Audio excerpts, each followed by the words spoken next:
All right. How are you guys doing today? Good, how are Good. you? Good, good. What was your guys' favorite part of the lecture? I would say my favorite part of the lecture was really understanding the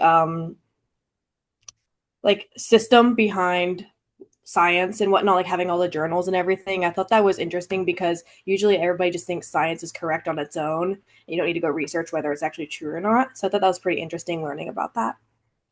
Mhm. I like the conspiracy theory part, talking about like how your mind processes stuff. The example in the YouTube video where it was like the checkerboard and it was the different shaded color, I found that pretty interesting. I think that kind of like opened my eyes on how we process things and kind of made me wonder what else we kind of process too quick and don't think about. Yeah, I kind of agree a little, not more, but like I'm on Riley's side. Like what she said, I thought the whole like process for conspiracies and like I don't know, research is so complicated and complex. I thought it was just like someone discovers something and then they publish it, but the different levels was actually really cool to see. Did you guys think the tiering of the conspiracies was accurate, or did you disagree with any? Like, I don't know. There were some on there I had never seen before, so I thought that was kind of interesting. I'm not super big into them, so I'll say they were right, but yeah, there were definitely some weird ones on there that I'd never seen before. Me too. I'm not also really big on conspiracy either, so that was just kind of like a whole new thing for me. Yeah, there was something about like a pizza one. I had no idea. I hadn't heard of it before, but there are a lot of interesting things. Um, what'd you guys think of the flat Earth uh like research they did, like proving it was flat? I thought that was kind of funny. I've definitely been around some people like that before, so it was kind of cool to watch. I personally don't see how you think the Earth is flat, but that's just me. Um, I guess there's always going to be those people that see it a different way, but I thought the video was pretty cool. I agree with that as well. Also, being around people that think that the earth is flat and seeing that there's like true research that it's not kind of just makes me feel like, oh, why do you think that in the first place at all? But I also thought it was very cool. Hmm. Yeah, I had no idea that it got so big in the 21st century. I thought it was just something that like was a gradual thing people thought, but I didn't realize it was something that just like randomly spiked in the 2016, I think is what they said. So I thought that was insane. I didn't know people were like that. It was definitely a crazy time. Do you or what else did you guys think of the lecture? Anything else you thought was interesting or should be talked about? I think we touched on everything that I thought was interesting. I just like the whole lecture as a whole because it covered so much ground, and I like that in the lecture video. Yeah, I agree for sure. I think it does a good job touching like the structure of society and like everything and why things are they are the way they are. Yeah, I'd agree with that. I would say definitely last week, clicking on the first one and seeing that it was an hour and 5 minutes, I was like, oh God, here we go. But he definitely finds a way to keep it interesting while still getting the information across. It goes a lot quicker than you would think, but seeing that hour and whatever is just like, oh God, here we go. Like I'm gonna be here for a while. But it was definitely short. It felt a lot shorter. Yeah, I agree. Um, so yeah, I think we did a good job covering that. I'll start my part of the slideshow. I think this is how you share it. Do you guys see my thing? Okay, Mhm. good. Um, so for the non-peer review research, I did the book The Jungle by Upton Sinclair. It was written in the early 20th century.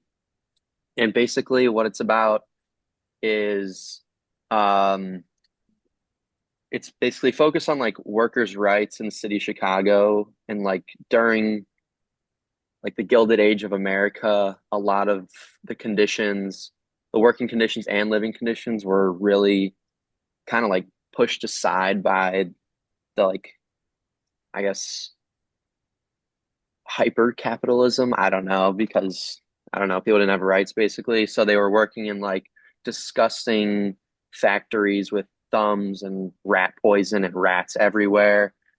And then they'd go home, or if they went home because they worked so long, they would just they'd live in a tight quarter with like 8 people, and it was just terrible. And for the most part, it is true, but it's not totally reliable because he, although he did do a little bit of field work, it's unreliable because it is a fiction story, and he kind of does more of getting like trying to prove his point than the actual truth that is happening. Like there are examples of this kind of the working conditions, living conditions being really bad, but sometimes he focused on how bad they were versus like and like in exaggerating it more than like how like people really lived through it, I guess. And then his details also were really selective. Like when I read the book, you could tell when he was trying to when there was a lot of bias in it. I don't know, like it's it's true and I believe it for sure, but you can tell that it's not a study that is trying to like prove point after point after point. It's kind of like there's some bias because the writer believes in something. But it is a good story overall because I don't know, it helped America go into a stronger labor movement. It influenced Teddy Roosevelt to do make action and go for trust busting. So I thought overall it's a good story, but that's why it's pushed because it's promoting workers' rights. There is accuracy to it, and it's one of the biggest stories in American history that kind of pushed or paved the way for more workers' rights and stuff in our society. Um, yeah, that's my part. Okay, I'll just read from yours. So I did part three about the predatory scientific journal, which I had no idea what that was prior to this lecture. But my predatory scientific journal I picked was Personalizing Cancer Tumor Antigens, and it was published by Omnix and through their a smaller portion, which was IT medical team. Omnix is known for being a predatory scientific journal publishing place. And what was the study about? It was about how the immune system reacts to cancer cells, especially tumor specific antigens, and how it reacts differently between normal cells and cancer cells.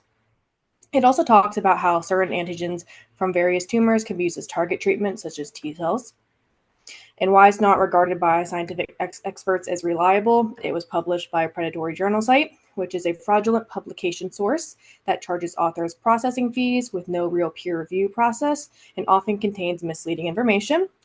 Predatory journals also contain no real academic value and are often seen as scam data. And most people that are publishing true scientific journals don't know. Many places are public or predatory scientific journal publishing sites, so it's hard for them to know without actually looking it up. And why a constituency pushed its claims away. Omnix has been published or has been known to publish predatory journals, and it is proven to be false advertising as it comes with hidden publication fees and rigorous peer reviews.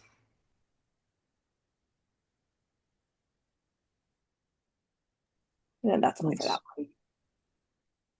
nice. And All right, and Karson. then yeah, my slide for the concluding discussion, talking about how this information we learn can help make someone skeptical of the articles without being an expert. And this is kind of something like I thought I picked up a lot of new information on this throughout like this lecture and this week because prior to that in high school, I feel like we all get the kind of basic like, look at the website link and, make sure it's not, something else or just like a .org or .edu. But this was like another layer to that, multiple layers of reading, and just because it was published by somebody big doesn't mean the information is necessarily true, which is something at least I wasn't like in school taught. That was just if it was published by somebody with a good reputation, then you were kind of believe that was true. And then the first point I had was, authors and publishers, their background and reputation. So I looked into both articles, and then I found that Upton Sinclair had a history of like having a political agenda when he wrote things. I think that was really true with the book, he was trying to appeal to people's emotions when he was writing that, and I think that's why part of that was fictional. It had a lot of truth in it, but he wanted to make a stronger connection with the people that read that, and I think especially some of those political figures to, make change, and that's where it kind of crosses the line of being truly informational with a little bit of added details. And then as far as, and I'm going to try and say this name right, but I'm not sure I'm going to get it. George Kanunji, his article with Omnix, they had, as you already mentioned, Riley, they had a history of false advertisement. So that's something, you don't have to know a lot about cancer in that research to know that, if somebody's done something once, they're likely to do it again, and that could be a red flag. And then next, as far as like reputation or rank of where you publish something, Omnix had already had a track record of lacking peer reviews, and then they had the publication fees. So that's another, sign that maybe this isn't the best article with the most accurate information. And then to go back to the jungle for the genre of information itself, again, like that's just if you're reading a fictional piece, you cannot expect to find something with truly informational. So while there was a little bit of like, I think you said there was a little bit of interviewing in the jungle, it wasn't a lot of, truly investigative and factual writing. So that makes a big difference when you're reading something to try and it's hard for everybody to decipher what's fact, what's fiction. Even if you are an expert, it's still sometimes authors do a good job of mixing it in, and that's something you kind of have to learn and be aware of when you're reading a fictional piece. Yep. So I think that's it for me. All right. Well, I agree with everything you said. That was good. Me too.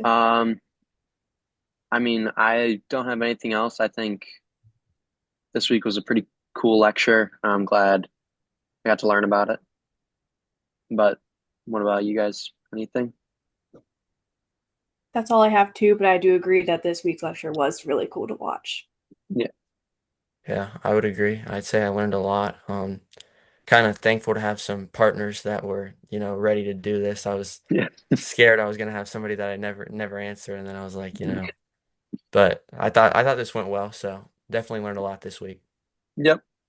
All right. Well, I'm gonna stop recording and hopefully this works. All right.